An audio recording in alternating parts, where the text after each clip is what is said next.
So ஒரு அப்பழுக்கற்ற தேசியவாதி எனவும் துணிச்சலாக எழுதக்கூடிய பத்திரிகையாளர் எனவும் பாஜக எம்பி இல கணேசன் புகழாரம் சூட்டியுள்ளார்.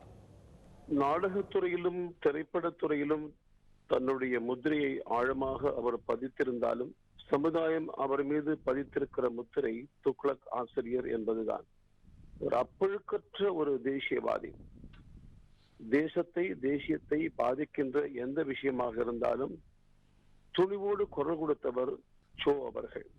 எங்களை பொறுத்தவரையில் 30 ஆண்டுகளுக்கு முன்பாக RSS அமைப்பு குறித்து மக்களால் சரியாக புரிந்து கொள்ளாத இருந்த நிலையில், ஒரு சிலர் தவறாக புரிந்து கொண்டிருந்த நிலையிலும் கூட தான் அந்த இயக்கம் நல்லது என்று அறிந்தவுடன் துணிச்சலாக எங்கள் அமைப்பு குறித்து பேசியும் எழுதியும் வந்ததை RSS அமைப்பை சார்ந்த நாங்கள் அனைவரும் நன்றியோடு எப்போதுமே நினைவு கூறுகின்றோம். துணிச்சல் என்றால் அவரிடம்தான் கற்க வேண்டாம்.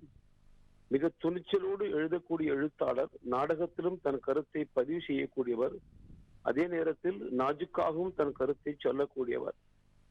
வரலாற்றின் வேறு எந்த அம்சமாக இருந்தாலும் அவசர காலத்தில் அவர் தனக்கே உண்டான பாணியிலே அவர் எதிர்த்தாரே, அது என்றைக்குமே சரித்திரத்தில் ஒரு முக்கியமான அம்சத்தை வகிக்கும். எங்கள் மீதே கூட அவர் விமர்சனம் செய்வது உண்டு. ஆனால் அது எங்கள் நன்மை கருதி செய்கின்ற ஒரு விமர்சனம். நான் கூட அவரை ஒரு மேடையிலே, எங்களது ராஜகுரு, எங்களுக்கு விமர்சனம் செய்வதற்கு அவருக்கு உரிமை இருக்கிறது என்று நான் சொன்னது வெறும் நகைச்சுவைக்காக அல்ல.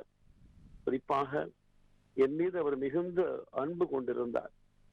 நான் அவர் மீது மிகுந்த மரியாதையும் அன்பும் கொண்டிருந்தேன். என்னை பொறுத்தவரையில் இது எனக்கு ஒரு தனிப்பட்ட இழப்பு. இப்பொழுதுதான் கடந்த வாரம் நான் அவரை சந்தித்த போது அவர் நன்றாகவே என்னோடு பேசிக் கொண்டிருந்தார்.